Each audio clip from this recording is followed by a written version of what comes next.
광야 시리즈 네 번째 말씀입니다. 오늘 말씀의 제목은 아무도 기억하지 않는 광야에서의 부르심입니다. 지난번 세 번의 말씀을 우리가 조금 제목만이라도 좀 기억을 해보죠. 첫 번째 말씀이 뭐였죠? 가나안에도 광야가 있다. 그래서 우리가 아브라함에 대한 이야기를 나누었어요. 두 번째는 눈물 흘리는, 광야에서 흘리는 눈물에 대한 이야기, 하갈과 이스마엘에 대한 이야기를 했어요. 지난주에는 광야 구덩이, 우리의 인생의 광야 구덩이, 요셉의 이야기를 통해서 우리들이 말씀을 나누었고요. 오늘은 아무도 기억하지 않는 광야에서 부르심을 받았던 모세의 이야기를 함께 나누려고 합니다. 우리가 너무나 잘 아는 이야기예요. 여러분들이 마음을 열고 이야기로 이렇게 들으시면 되고, 중요한 것은 제가 이 광야의 말씀을 여러분들과 함께 8번을 나누면서 어떤 지역적인 광야가 아니라 우리 인생의 광야를 이야기하고 있는 거거든요. 어쩌면 오늘 여기 있는 분들 가운데서 모세가 지나갔던 이 광야, 잊혀진 광야를 지나고 있는 분이 있을지 몰라요. 이게 내 광야구나. 그리고 하나님께서는 이 광야에서 우리를 이렇게 부르셨구나. 그래서 우리들의 삶에 적용하는 그런 시간이 되었으면 좋겠습니다. 자, 오늘 본문 말씀에 나오는 이 출애굽기 3장은 하나님께서 모세를 부르시는 유명한 소명장이에요. 성경에는 유명한 소명장이 몇 개가 있는데 그 중에 하나가 이사야를 부르셨던 이사야 6장에 나오는 이사야의 소명이고요. 또 하나 신약에 가면 아주 유명한 사도행전 9장에 사도 바울을 부르시는 소명의 이야기, 그리고 오늘 모세의 소명, 이것을 3대 소명이라고 이야기하기도 합니다.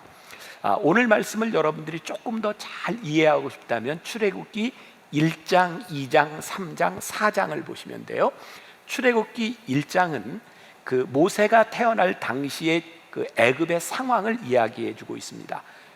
지난주에 우리들이 배웠던 것처럼 요셉으로 인해서 요셉의 가족들이, 야곱의 가족들이 다 애굽에 오게 되고 430년이 지난 애굽의 상황이 어떠했는지 출애굽기 1장은 그 상황을 이야기해 주고 있고요.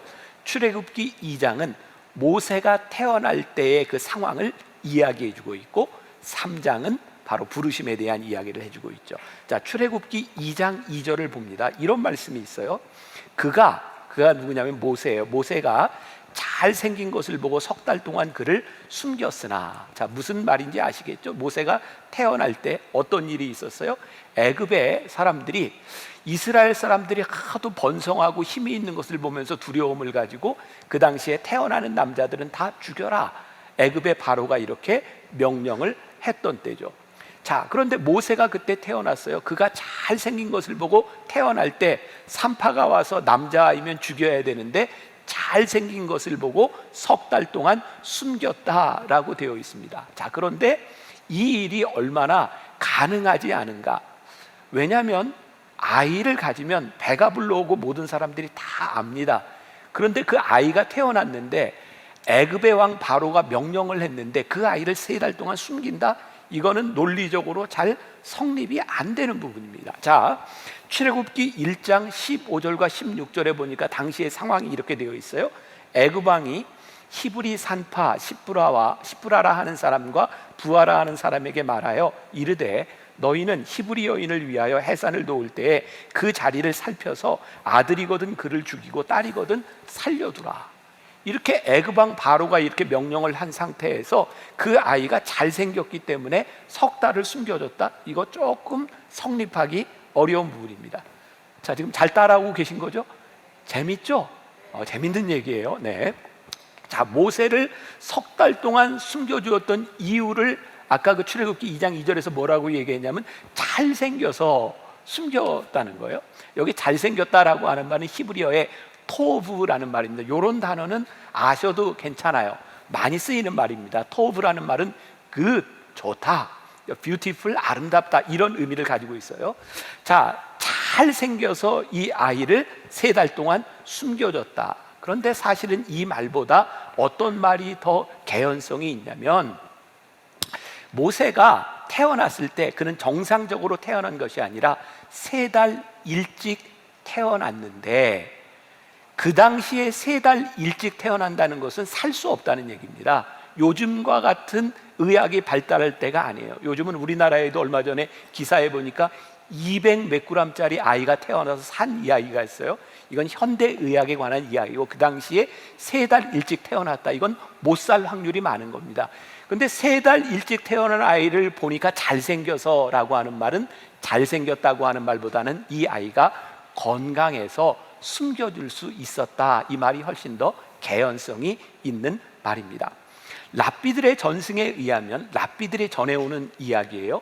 요게벳이 아이를 낳았을 때 미숙아로 태어난 그 아들, 죽을 줄 알았는데 건강한 이 아이의 모습을 보고 3달 동안 숨겨줄 수 있었다. 왜? 아직 10달이 차지 않았기 때문에. 그러나 10달이 되었을 때는 더 이상 숨겨주지 못하고 이 아이를 나일강에 떠나보낼 수밖에 없는 그러한 슬픈 사연을 가지고 태어난 아이가 바로 모세였다는 것이죠.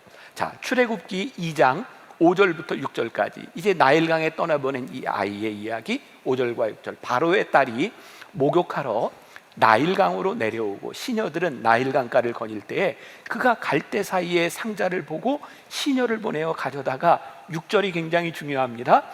열고 그 아기를 보니, 저기 여러분들 화면에 보면 그 아기가 옐레드라고 되어 있어요. 아기를 보니 아기가 우는지라 그가 그를 불쌍히 여겨 이르되 이는 히브리 사람의 아기로다. 우리말로는 똑같은 아기로 되어 있는데 저 두 번째 아기는 히브리어로 나르라고 되어 있습니다. 저게 첫 번째 옐레드라고 하는 아기는 진짜 아기입니다. 근데 저기 나르라고 하는 아기는 어린아이, 청소년을 이르는 말이에요. 왜 이런 단어를, 아기라고 하는 말을 다르게 쓰고 있을까요? 궁금하시죠? 그러니까 여러분들이 설교를 안 들으면 전혀 알 수 없는 일이에요. 이런 건 여러분들이 아시면 성경을 이해하는데 도움이 될 것 같아요. 자, 이 문장을 보니까 그 열고 아기를 보니 아기가 우는지라. 그러니까 지금 어떤 말이냐면 아기가 갈대 상자 안에서 울고 있는데요, 상자를 열기 전까지 그 아이가 울고 있는 걸 몰랐어요. 그런데 열고 보니까 아기가 울고 있는 거야. 어떻게 알았을까요? 눈물을 흘리고 있는 거예요. 그리고 열어보니까 이게 아기다. 여러분들, 갓난 아기는 소리를 내서 응아 우는 게 정상인데 이 아기가 눈물을 흘리고 있는 모습을 보니까 이게 갓난 아이 같지 않은 거예요. 2차 세계대전 당시에 홀로코스트 아시죠? 많은 유대 사람들이 학살을 당했어요. 그 당시에 수용소에 있던 그 메어 라우라고 하는 유명한 랍비가 있대요. 저도 책에서 본 겁니다. 메어 라우라고 하는 유명한 이 랍비가 2차 세계대전 당시에 어린아이였어요. 폴란드에 살았답니다. 그 어머니가요, 이 아이를 키우면서 누군가 사람이 오는 소리를 들리면 이 아이들을 벽장 속에 가둡니다. 그리고 아이들에게 울지 못하게 합니다. 매어 나오는 이야기를 합니다. 내가 그때 어렸을 때 어렴풋이 소리내어 울면 죽는다는 것을 알았다. 그리고 우리는 소리내어 울 수가 없었다는 거예요. 요게벳이 3달 동안 모세를 키우면서 이 아이가 소리를 내어 울 때마다 이 아이의 소리나는 걸 틀어막지 않았을까요? 너 울면 죽는 거야. 발각되면 죽는 거야. 그래서 어쩌면 이 모세는, 그 갓난아이였던 모세는 소리를 내지 못하고 눈물만 흘리는 아이가 되어 있었던 것 같아요. 그래서 이 애굽의 공주가 갈대 상자를 열어보았을 때 그 아기가 울고 있는 것을 보면서 이 애가 히브리의 아기다. 아이는 아이인데 갓난아이 같지 않은 그 모습을 이야기하게 되죠. 자, 이 애굽의 공주가 그 아이를 보고 불쌍히 여겨서 이 아이를 키우게 되죠. 그때 숨어있던 그의 누이가 공주에게 딱 나타나서 젖을 이렇게 줄 수 있는 그 유모를 구해주죠. 그게 누구였냐면 모세의 어머니였어요. 우리가 잘 아는 것처럼 그 모세의 어머니가 모세를 키우면서 젖을 먹으면서 모세에 대한 정체성을 심어준 거죠. 너는 히브리 사람이야. 그래서 모세가 왕자가 되었을 때 한 번은 밖에 나갔는데 어떤 일이 있었어요? 애굽 사람과 히브리 사람이 싸우는 걸 보면서, 학대를 당하는 걸 보면서 애굽 사람을 죽이죠. 그리고 그 다음날 나가봤더니 히브리 사람들이 싸우고 있어요. 너희들 왜 같은 종족끼리 싸우냐 그랬더니 히브리 사람이 네가 뭔데 애굽 사람을 죽인 것처럼 우리도 죽이려 하느냐. 모세는 아무도 모르게 죽이고 묻었다고 생각했는데 이게 이미 발각이 된 거죠. 모세가 이런 행동을 할 수밖에 없었던 것은 그에게 가지고 있었던 정체성의 혼란이었어요.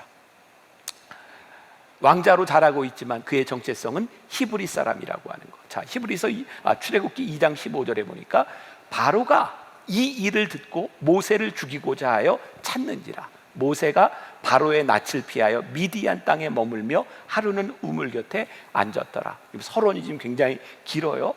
바로가 이 일을 듣고 모세를 죽이려 했다.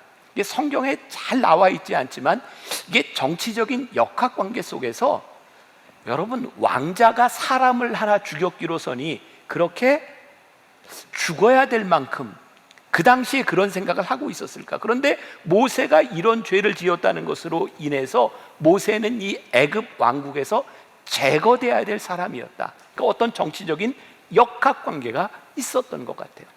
아마 모세가 이 상황에서 죽은 듯이 그냥 지났더라면 모세가 이 상황들을 그냥 지나갔을지도 몰라요. 근데 우리가 잘 아는 것처럼 이 모세는 성경에 드러난 성격이 뭐예요?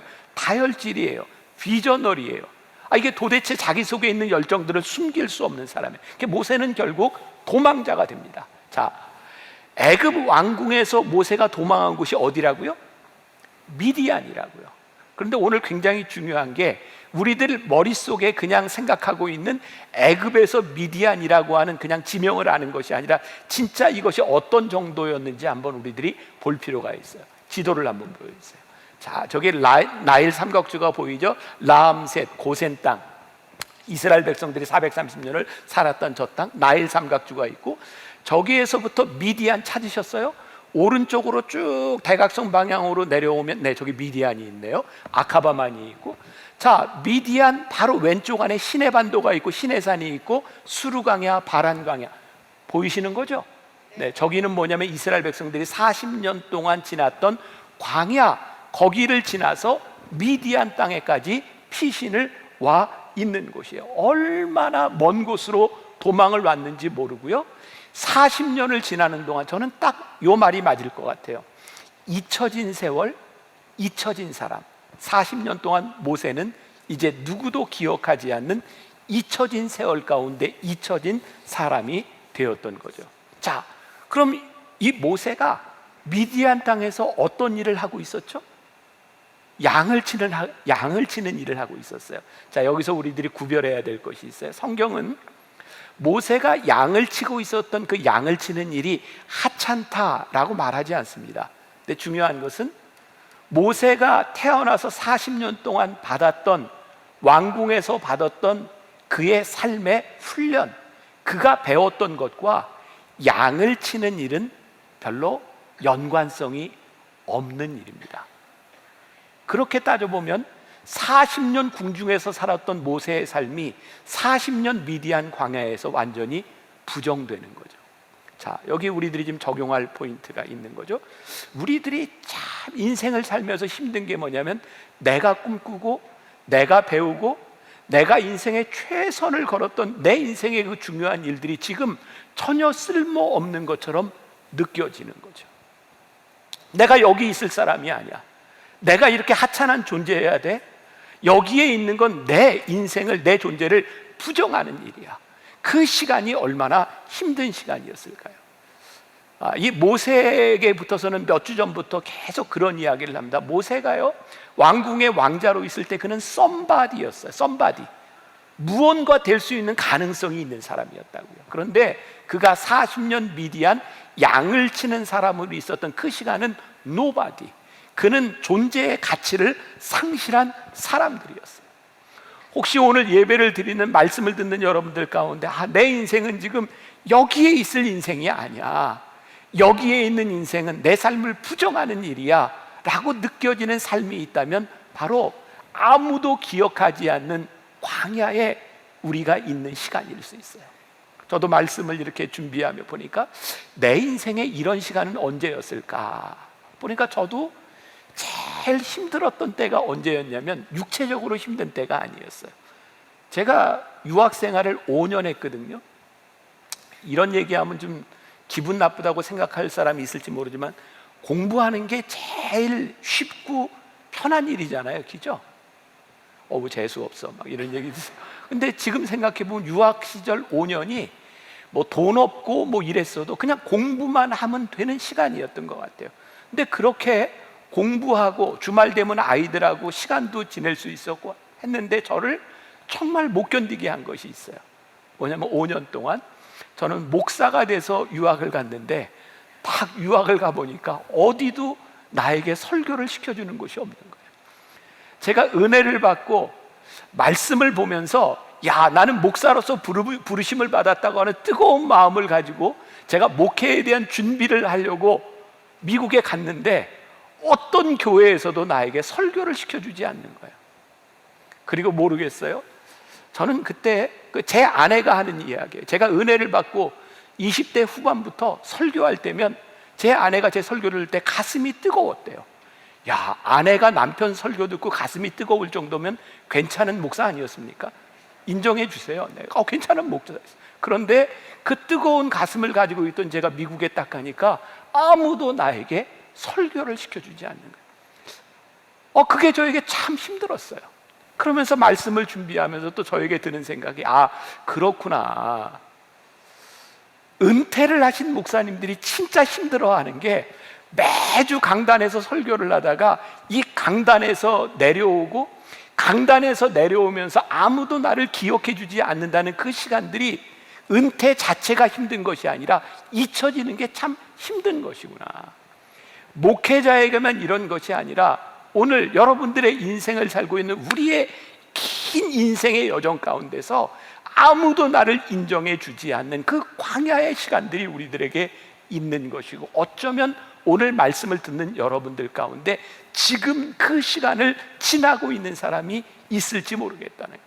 그런데 모세가 이 시간을 지나가며 아무도 기억해 주지 않는 이 시간이 얼마나 비참한 그 시기를 지나고 있었는지 출애굽기 3장 1절에 보니까 이렇게 되어 있어요. 모세가 그의 장인 미디안 제사장 이드로의 양떼를 치더니 그떼를 광야 서쪽으로 인도하여 하나님의 산 호렙에 이르매. 뭐가 비참할까요? 저에게는 이 말씀이 들어왔어요.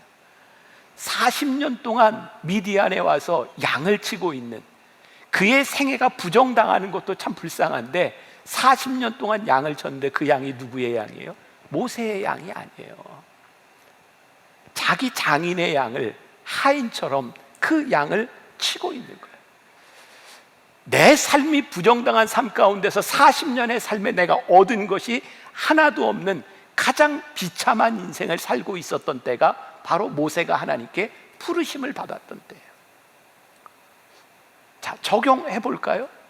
혹시 여러분들 가운데, 젊은이들 가운데, 야, 내가 이렇게 몇 년을 취업 준비를 하고 내가 열심히 노력했는데 내가 원하는 직장이 없어. 내가 자식에게 기대를 걸고 그렇게 최선을 다해 자식을 양육했는데 그 자식이 나의 꿈을 이루지 못해. 우리들에게는 내가 노력한 것에 대한 결과를 얻는 것보다 그 결과를 얻지 못하는 허무함 감에 있을 때가 우리들에게 얼마나 많은지 몰라요. 우리 묵상팀의 한 사람은 저에게 이런 이야기를 했어요.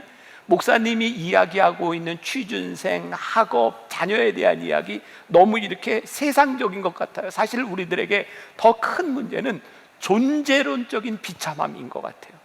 우리가 그렇게 신앙생활을 하고 믿음 생활을 했다고 했는데 이 모양 이 꼴인 내 모습을 바라보면서 내가 진짜 여기에 서 있는 것이 맞는가라고 하는 우리의 인생에 잊혀진 의미 없는 시간에 대한 광야들이 우리들 가운데 있는 거죠.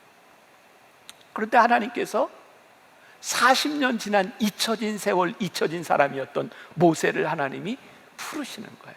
자, 근데 오늘 저는 이 말씀을 준비하면서 잊혀진 광야에서 모세를 부르시는 하나님을 바라보면서 야, 하나님의 계획이 있으셨구나. 우리의 삶의 잊혀짐 가운데서 그것이 그냥 비극적인 일이 아니라 그 시간 가운데 하나님의 계획이 있으셨구나. 그런데 모세는 하나님의 계획을 아직 알지 못해요. 자, 그래서 성경에 보니까 하나님께서 모세를 부르셨을 때 모세가 하나님의 부르심을 받으면서 별로 즐거워하지 않습니다. 출애굽기 3장 10절과 11절 말씀 우리 같이 한번 봅니다. 시작. 이제 내가 너를 바로에게 보내어 너에게 내 백성 이스라엘 자손을 애굽에서 인도하여 내게 하리라. 모세가 하나님께 아뢰되 내가 누구이기에 바로에게 가며 이스라엘 자손을 애굽으로 인도하여 내리까. 저에게 그런 생각이 드는 거예요. 우리가요, 잊혀진 시간, 잊혀진 광야 가운데 살아가는 순간, 우리들이 너무 비참할 때 하나님이 우리를 부르시잖아요. 그 부르심이 우리들에게 기쁨으로 다가오기보다는 원망으로 하나님을 대할 때가 참 많겠구나. 바로 모세를 보니까 하나님께서 내가 너로 하여금 이스라엘 백성들을 출애굽시키겠다 그랬더니 모세가 내가 누구길래 이런 일을 할 수 있겠습니까? 어쩌면 그의 삶의 굉장히 체념한 가운데서 이런 모습들을 보여주고 있어요. 모세는 감격하지도 않았어요. 흔쾌히 하나님의 부르심에 응하지도 않았어요. 40년 동안 양을 치며 살다가 그의 열정이 다 사라졌기 때문일까요? 아니면 하나님께서 모세를 부르시는 그 40년 동안 하나님께서 모세의 성격을 고쳐놓으시라고 작정을 했을까요? 그런데 그것도 아닌 것 같아요. 40년 지났다고 모세가 이렇게 좀 길들여지고 온유해진 것도 아닌 것 같아요. 우리가 잘 알잖아요. 모세가 시내산에서 십계명을 받고 내려올 때 범죄한 이스라엘 백성들을 보면서 하나님께 받은 십계명을 깨는 걸 보니까 여전히 그의 성격이 별로 안 좋았어요. 그러니까 하나님이 그 40년 시간을 성격을 고치거나 이러기 위해서 하나님이 40년을 기다리셨던 것은 아닌 것 같아요. 중요한 것은 하나님의 계획 가운데 이 일이 일어나고 있다는 거죠. 자, 출애굽기 4장 19절 말씀 같이 봅니다. 시작. 여호와께서 미디안에서 모세에게 이르시되 애굽으로 돌아가라. 내 목숨을 노리던 자가 다 죽었느니라. 여기서 뭐를 보게 돼요? 하나님께서 모세가 미디안에서 40년 동안 있었던 이 시간들이 모세에게 단순히 잊혀진 시간이 아니라 하나님께서 모세를 잊혀진 사람으로 살게 하셨다. 그리고 그 시간을 통해서 하나님이 40년이 지났을 때 뭐라고 말씀하시냐면 너를 노리던 자들이 다 죽었다. 이제 네가 그 땅에 다시 돌아갈 수 있다. 모세는 단순히 잊혀진 시간을 살았던 것이 아니라 하나님의 계획 가운데 모세의 인생이 지나가고 있습니다. 여러분, 하나님께서 오늘 출애굽기 3장에서 모세를 부르신 그 일이 모세 때문에 부르신 것이 아니에요. 하나님의 계획 가운데서 하나님이 모세를 부르시고 계셨던 것이죠. 요즘 저는 교회의 위기, 우리 신앙의 위기가 무엇일까 생각해 보니까 제가 얼마 전에 그 국민일보 창간 30주년 기념해서 저에게 이제 인터뷰를 하자고 왔어요. 그러면서 지금 종교의 위기, 신앙의 위기에 대해서 저에게 물었을 때 제가 이런 이야기를 했어요. 제가 어렸을 때 우리는 참 교회에서 그런 이야기를 많이 들었습니다. 소명, 하나님의 부르심, 하나님이 우리를 왜 부르셨는가. 그런데 언제부터인가 교회 안에서 이 부르심에 대한 이야기들이 없어졌어요. 하나님의 계획 가운데 하나님이 나를 부르셔서 이 자리에서 나를 쓰신다고 하는 놀라운 소명에 대한 생각들이 없어졌어요. 그러니까 우리들의 삶이 능력이 없고 우리들이 루저가 돼버리고 우리의 인생을 사는 것이 역동성이 사라지고, 여러분, 저는 오늘 하나님께서 모세를 부르신 이 사건 가운데 제일 놀라운 일은 뭐냐면 단순히 모세를 위해서 부르신 것이 아니라 하나님의 역사 가운데서 하나님께서 모세를 부르셔서 하나님의 역사 한가운데서 그를 쓰시고 계시다고 하는 것을 명백하게 보여주고 계셨다. 우리들의 삶에 잊혀진 인생을 살아가고 잊혀진 세월 가운데 있는 것 같지만 그것이 잊혀진 것이 아니라 하나님의 계획 가운데 있음을 우리들이 믿으며 하나님께서 우리를 부르셔서 하나님의 역사 가운데 우리를 쓰신다고 하는 것을 우리들이 믿음으로 고백할 때 우리의 인생이 얼마나 복되겠는가. 그런데 우리가 이것을 잊고 있는 거죠. 자, 오늘 하나님께서 모세를 부르시는 장면을 보세요. 제가 이렇게 소제목을 잡아봤어요. 참 초라한 곳에서 하나님이 초라하게 모세를 부르시고 있다. 출애굽기 3장 2절 봅니다. 자, 같이 볼게요. 시작. 여호와의 사자가 떨기나무 가운데로부터 나오는 불꽃 안에서 그에게 나타나시니라. 그가 보니 떨기나무에 불이 붙었으나 그 떨기나무가 사라지지 아니하는지라. 자, 지금 모세를 부르시는데 우리가 잘 아는 장면이죠. 떨기나무에 불이 붙었는데 이게 타지 않는 거예요. 그런데요, 여기 떨기나무라고 하는 게 영어 성경에 보면 뭐라고 되어 있냐면 bush라는 말로 되어 있어요. 이 bush라고 하는 말을 덤불 이렇게 해석을 하면 좋을 것 같아요.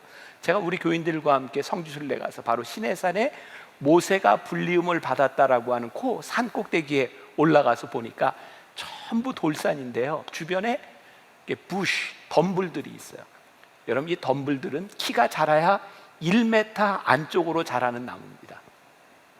우리가 생각할 때 지금 모세가 부르심을 받는데 와우, 저기 나무에 불이 붙었는데 나무가 타지 않아.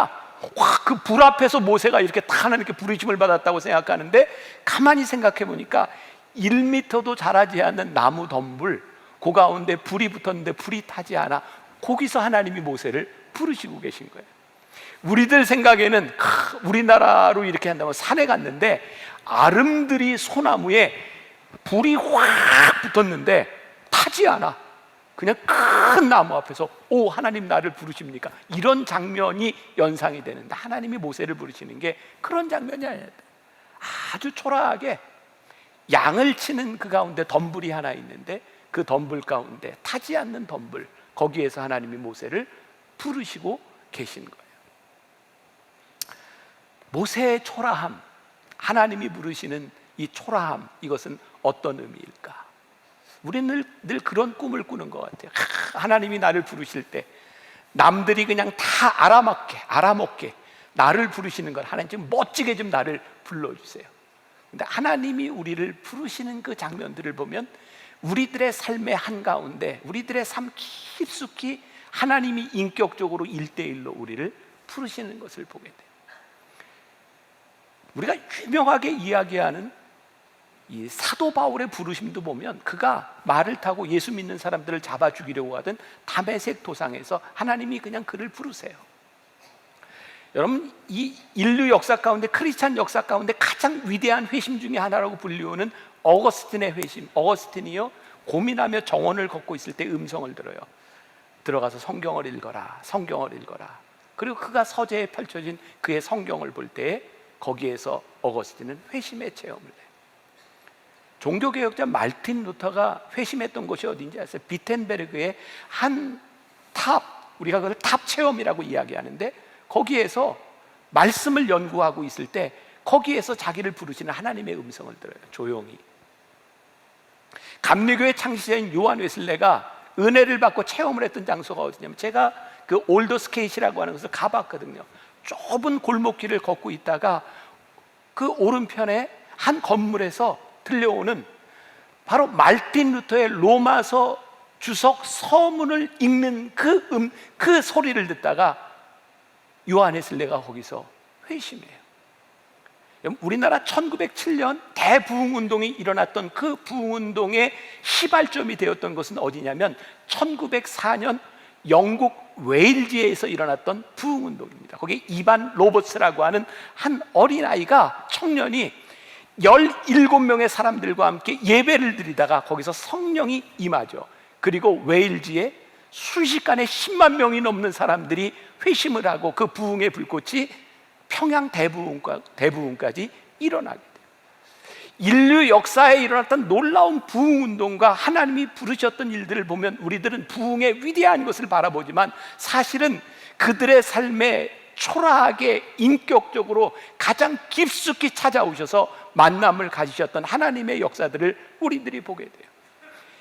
모세를 만났던, 모세를 부르시던 그 부르심도 그렇게 커다란 위대한 부르심이 아니라 정말 초라한 곳에서 초라하게 하나님께서 모세에게 다가오셨어요. 오늘 저는 여러분들에게 챌린지 하고 싶은 거예요. 잊혀진 곳 광야에서 우리를 부르시는 그 부르심은 떠들썩한 일이 아니라 하나님께서 우리를 조용히 부르시는 그 부르심 가운데 우리들이 하나님 앞에 쓰임받는 것. 저도 저를 생각해 보았어요. 제가 은혜를 받던 때 가만히 생각해 보니까, 제가 예전에 우리 장로님들하고 제가 은혜를 받았던 광림수도원에 참 많이 함께 가서 기도했거든요. 개인 기도실, 정말 조그맣고 초라하고 냄새나는 개인 기도실에서 일주일을 있는 동안 하나님이 저를 부르셨어요. 하나님이 나를 사랑하신다고 여기까지 나를 인도하셨고 나와 함께 하시겠다고 하나님이 나를 불러주셨어요. 잊혀진 광야에서 우리를 인격적으로 부르시는 하나님을 우리들이 만날 때 아무도 나를 기억하지 아니하고 모두가 나를 포기한 것과 같은 그곳에서 하나님이 나를 부르시기 시작할 때 이것은 단순히 나를 부르시는 것이 아니라 하나님의 계획 가운데로 우리를 이끌어 들이시는 놀라운 일이라는 거예요. 제가 증명을 해요. 자, 모세를 보세요. 하나님께서 왜 모세를 미디안이라고 하는 곳까지 보내셔서 40년 동안 잊혀진 삶을 살게 하셨고, 그곳에 있던 모세를 왜 출애굽시키는 그 이스라엘을 이끌어내는 사람들의 리더로 부르셨을까? 아까 지도를 보셨죠? 애굽 땅에서부터 저 미디안이라고 하는 것은 그 광야를 지나지 않고는 갈 수 없는 곳이에요. 이스라엘 백성들이 출애굽해서 40년을 지나는 동안 그들이 지나야 했던 광야를 모세는 40년 동안 양을 치면서 그것을 완전히 알고 있는 사람이었어요. 하나님의 계획 가운데 모세는 미디안 광야에 40년을 지나며 이스라엘 백성을 인도할 수 있는 지도자로서의 교육을 받은 사람이구나. 그러고 보니까 또 하나 이해가 되는 게 있는 거예요. 여러분, 모세가 가나안 땅을 앞에 두고 느보산에서 죽잖아요. 모세의 눈이 흐려지지 않고 그의 기력이 쇠하지 않았는데 모세가 가나안 땅을 앞에 놓고 죽습니다. 그런데 모세가 죽고 그 다음 지도자가 누가 되죠? 여호수아가 되잖아요. 왜 여호수아가 지도자가 되었을까요? 여호수아는요, 이스라엘 백성들이 40년 광야를 지나는 동안 모세가 12명의 정탐꾼을 보냈을 때 여호수아를 그 땅에 보냈고, 여호수아는 그 땅을 지나며 지도를 그리고 가나안 땅을 알고 있었던 사람이야. 하나님의 계획 가운데 모세는 여기까지였구나. 그리고 가나안 땅의 지도자로 여호수아를 세우신 것은 하나님께서 아무나 세우신 것이 아니라 그 땅을 알고 있었던 여호수아를 하나님께서 세우신 거구나. 40년 미디안 광야 가운데서 자기 양도 아니고 자기 장인 이드로의 양을 치고 있었던 모세의 잊혀진 그 광야의 삶이 결코 그의 인생의 실패나 상처가 아니라 하나님이 그 시간들을 훈장으로 만드셔서 그를 하나님의 역사 가운데 지도자로 쓰시고 계시는구나. 그리고 놀라운 일은 모세가 가나안 땅을 앞에 두고 죽을 때 그는 패배자로 죽지 않았다는 거예요. 하나님께서 여기까지 나를 쓰셨구나라고 하는 하나님의 쓰심에 대한 감사의 고백으로 그는 거기에서 패배자가 아니라 그에게 주어진 일을 완성한 것으로 그는 인생의 승리자로 거기에서 죽게 되는 것이죠. 저는 굉장히 놀라운 사실을 깨닫게 됩니다. 하나님, 우리의 인생에 잊혀진 시간들이 실패의 시간들이 아니고 하나님의 계획 가운데 있다는 것이 얼마나 놀라운 일이며, 또한 하나님께서 우리를 여기까지 쓰신다고 할 때 여기까지 쓰임받는 것이 억울함이나 아쉬움이 아니라 하나님의 계획 가운데 내가 쓰임을 받았습니다.